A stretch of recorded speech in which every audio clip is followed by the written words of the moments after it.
Memnuniyetle geleceğiz, biz de gelmek isteriz.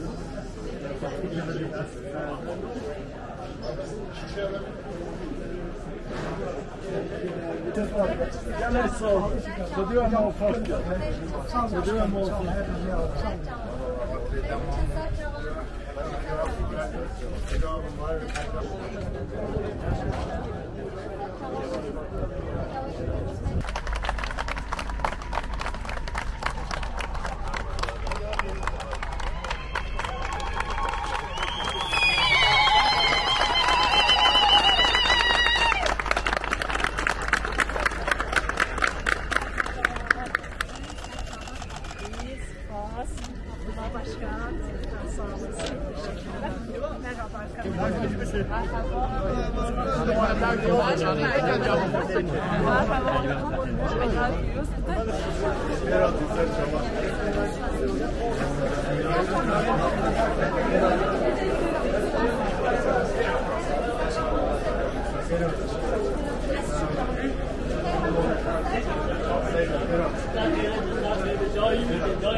Kayyum gaspı karşısında asla boyun eğmeyeceğiz. Biz diyoruz ki Kürt halkı gerçekten Hakkari'ye atanan kayyum sadece Hakkari halkıyla alakalı değil. Hakkari halkının sorunu değil. Bu hukuk sorunudur. Bu demokrasi sorunudur. Tüm halkların, Türkiye halklarının, tüm Kürt halkının bu kayyum gaspının karşısında durması gerektiğini beraber dayanışarak bu kayyumu def edeceğimizi söylüyoruz. Hem Nezih Kurdu'nun hem azadi işletin, aşçı işletin, hem duvara cale edişin, cejna gelmek var.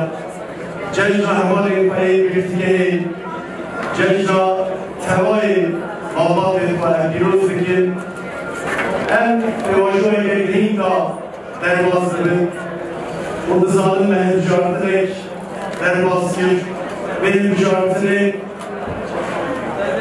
gelek tehdari, eriş serme, ser partiyame, ser saziyeme, ser geleyme hatı girin, beşimmek Bevajoy Bekhemcine bu, Bevajoy antidemokratik bu.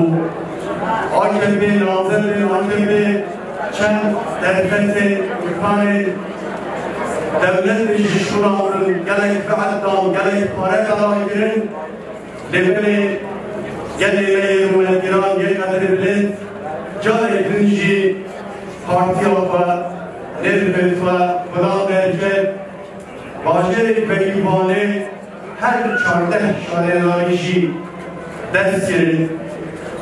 Evet, sen tepeden gelen bu.